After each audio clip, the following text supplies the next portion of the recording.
Hi friends, स्वागत है आपका हमारे YouTube channel IP star coaching classes में। मैं आईवी सर आज आप लोगों का कक्षा 10 का विज्ञान शुरू कर रहे हैं, जिसमें आपका दूसरा चैप्टर आज होगा, जिसमें दूसरे चैप्टर का नाम है अम्ल, क्षार और लवण, एसिड, बेस और साल्ट्स। ठीक है, अम्ल की चर्चा कर रहे हैं हम। किसकी चर्चा करेंगे आज? अम्ल की चर्चा करेंगे। तो अम्ल की उत्पत्ति के बारे में, सर्वप्रथम अम्ल की उत्पत्ति के बारे में। तो अम्ल की उत्पत्ति लैटिन भाषा के एसिड शब्द से हुई है। लैटिन भाषा के एसिड शब्द से हुई है। अब क्या होता है कि अम्ल कहते किसे, जो प्रीवियस में आप अध्ययन किए हैं, जो प्रीवियस में आप अध्ययन किए हैं उसके बारे में आपको जानना है। तो देखिए, आपने देखा होगा कि अम्ल वे पदार्थ होते हैं जो स्वाद में खट्टे होते हैं। और नीले लिटमस पेपर, जली विलयन में नीला लिटमस पेपर लाल कर देता है। क्या करता है? जली विलयन में नीला लिटमस पेपर उसको क्या कर देता है? लाल कर देता है। वे क्या कहलाते हैं? अम्ल कहलाते हैं। अब इसके बाद, लेकिन ये तो परिभाषा आपकी सही है, लेकिन आज आधुनिक में अगर देखा जाए तो आर्हेनियस सिद्धांत के अनुसार, आर्हेनियस वैज्ञानिक है, वो अपने सिद्धांत के अनुसार क्या बताए हैं कि वे पदार्थ जो जली विलयन में हाइड्रोजन आयन, जो जली विलयन में हाइड्रोजन आयन देते हैं उसे क्या कहते हैं? हाइड्रोजन आयन देते हैं, उसे अम्ल कहते हैं। लेकिन इसमें क्या होता है कि हाइड्रोजन आयन के अलावा कोई धनायन नहीं देते हैं। ये भी ध्यान रखना है, हाइड्रोजन आयन के अलावा कोई धनायन नहीं देते हैं। यह जो होता है अम्ल के कैरेक्टर हैं, वही अम्ल होंगे जो ये सब प्रक्रियाएं आपको देखने के लिए देंगे या दिखाई देंगे, वही आपके अम्ल कहलाएंगे। आई बात समझ में? अम्ल आर्हेनियस सिद्धांत के अनुसार अम्ल किसे कहते हैं? तो आप देखेंगे वे पदार्थ जो जली विलयन में क्या देते हैं? हाइड्रोजन आयन देते हैं, तथा हाइड्रोजन आयन के अलावा अन्य कोई धनायन नहीं देते हैं, उसे अम्ल कहते हैं। जैसे आपका क्या होता है? नाइट्रिक अम्ल होता है, हाइड्रोक्लोरिक अम्ल होता है, सल्फ्यूरिक अम्ल होता है, एसिटिक अम्ल होता है, हाइड्रोजन साइनाइड होता है, फार्मिक अम्ल होता है आदि। ये सब क्या होते हैं कि आपके अम्ल के अंतर्गत आते हैं या अम्ल कहलाते हैं। आई बात समझ में? अब देखिए, आपका दिया भी गया है जो आप नोट करेंगे। इसमें आपका दिया गया है अम्ल की उत्पत्ति के बारे में। अम्ल की उत्पत्ति के बारे में आपको बताया गया है। अम्ल की उत्पत्ति लैटिन शब्द से, ठीक है, एसिड से हुई है। लैटिन भाषा के एसिड शब्द से हुई है। लैटिन भाषा के एसिड शब्द से इसकी क्या हुई है? उत्पत्ति हुई है।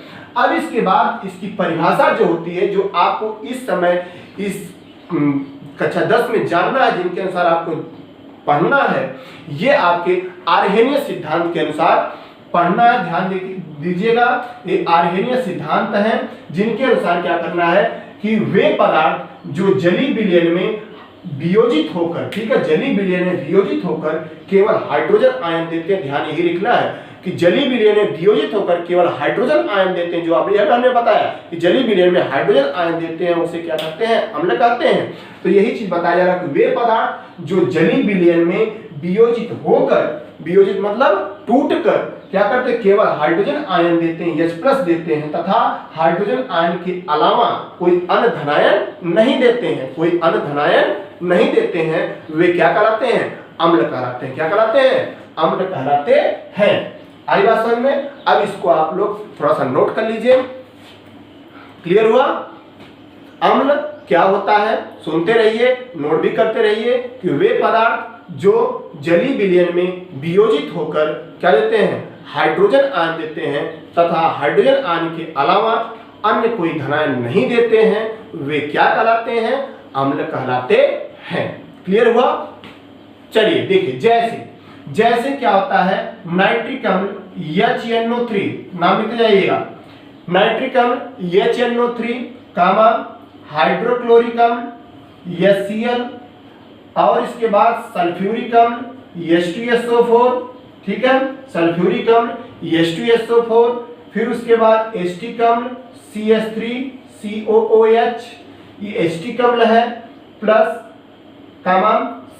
फार्मिक अम्ल HCOOH हाइड्रोजन साइनाइड, HCl आदि, ये सब क्या है आपके, ये अम्ल है। क्या है, अम्ल है। कौन कौन, नाइट्रिक अम्ल, हाइड्रोक्लोरिक अम्ल, सल्फ्यूरिक अम्ल, एसिटिक अम्ल, फार्मिक अम्ल, हाइड्रोजन साइनाइड आदि। इन सब, ये सब आप देखेंगे तो इन सब को जब हम जलीय विलयन में ले जाएंगे तो ये हाइड्रोजन आयन में क्या हो जाएंगे, वियोजित हो जाएंगे, हाइड्रोजन आयन में टूटेंगे। जैसे देख लीजिए, इसको अगर हमें तोड़ना होगा तो H+ में और इसके बाद NO3- में इसको तोड़ना होगा, H+ Cl- में ये टूटेगा 2H+ और इसके बाद SO4 क्या, डबल- में ये टूटेगा, किसमें, CH3 COO- और H+ में ये टूटेगा आपका किसमें, HCOO- और इसके बाद COO- और H+ में ये टूटेगा आपका H+ और Cl- में। ध्यान रखिए, ये टूटने की इसकी क्या होती है, प्रक्रियाएं होती हैं। क्लियर हुआ आपका। अब आपको मिलेगा इसमें कि अम्लों के प्रकार, अम्ल कितने प्रकार के होते हैं, अम्ल कितने प्रकार के होते हैं। तो ध्यान रखिएगा, अम्ल मुख्यतः 2 प्रकार के होते हैं। अम्ल मुख्यतः क्या होते हैं, 2 प्रकार के होते हैं। इसको नोट हो गया ये। चलिए देखिए आगे। अब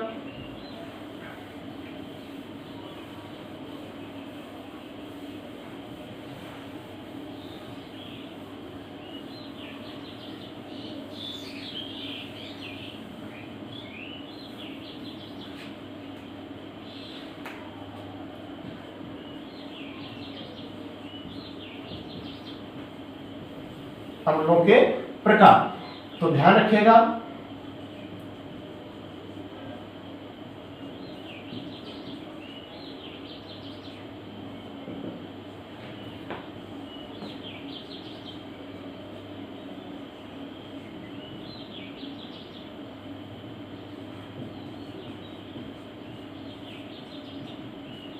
पहला प्रबल अम्ल,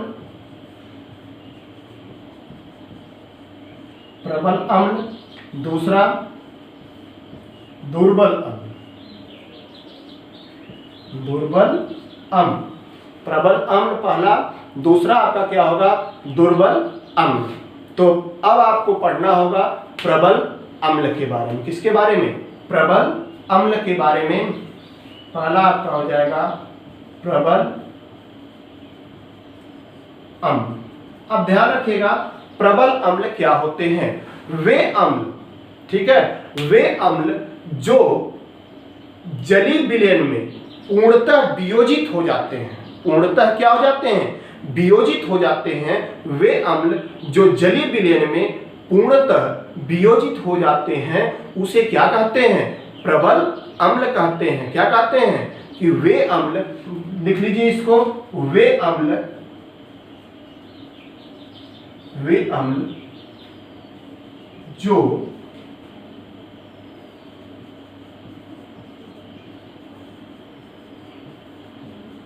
दिखाई दे रहा है, ठीक, जलीय विलयन, वे अम्ल जो जलीय विलयन में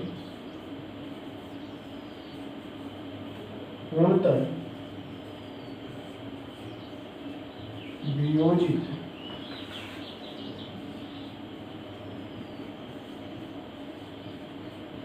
हो जाते हैं, वे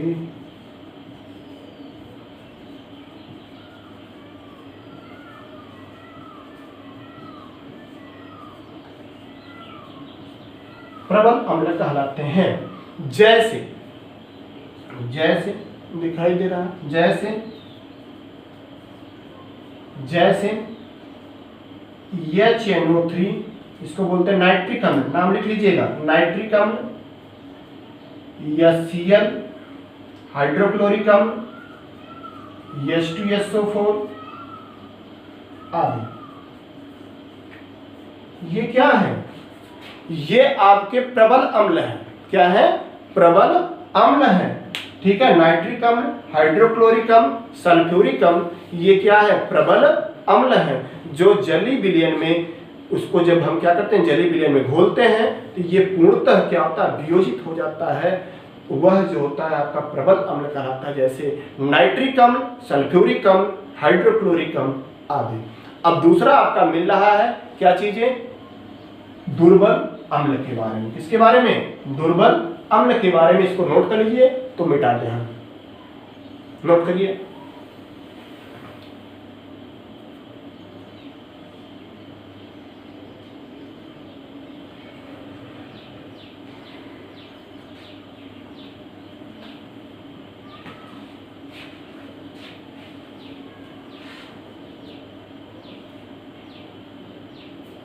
चलिए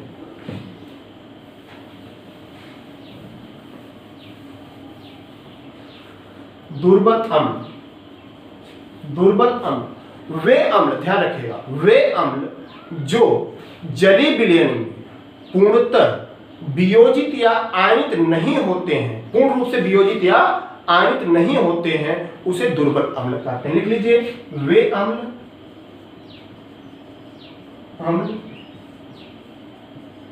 जो जलीय विलयन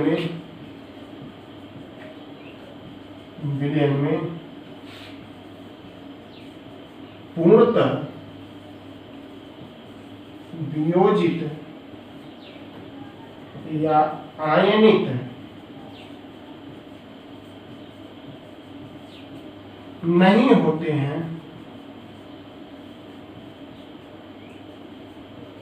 उसे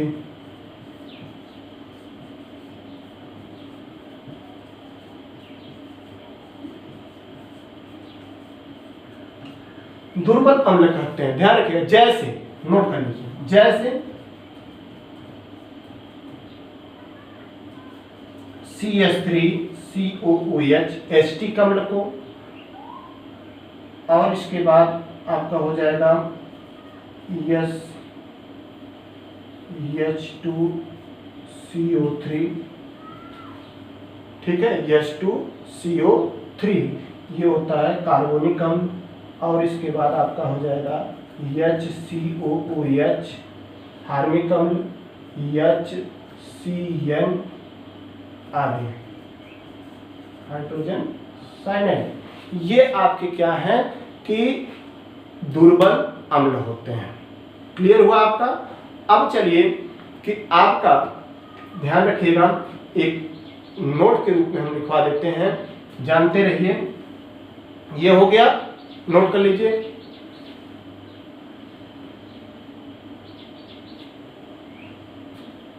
हो गया,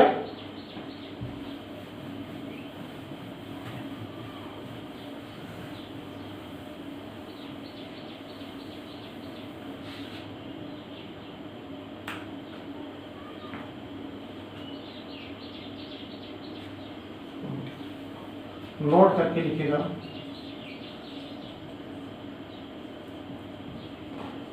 अम्लों की अपेक्षित प्रबलता का क्रम, ठीक है। अब इसमें हो जाएगा प्रबलता का क्रम, तो HCl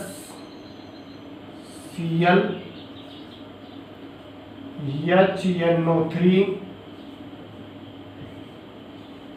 H2SO4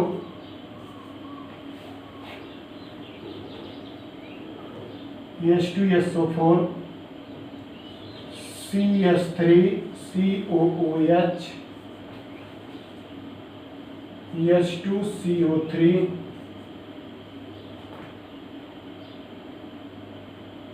HCOOH दिखाई दे रहा है वहां पर, एक नीचे ले लेते हैं, HCl, ये आपेक्षिक प्रबलता का क्रम है। ये क्या है, आपेक्षिक प्रबलता का क्रम है, ध्यान रखिएगा, ठीक है। ये आपेक्षिक प्रबलता का क्रम है, इसको नोट कर लीजिए। आज के लिए बस इतना ही, आगे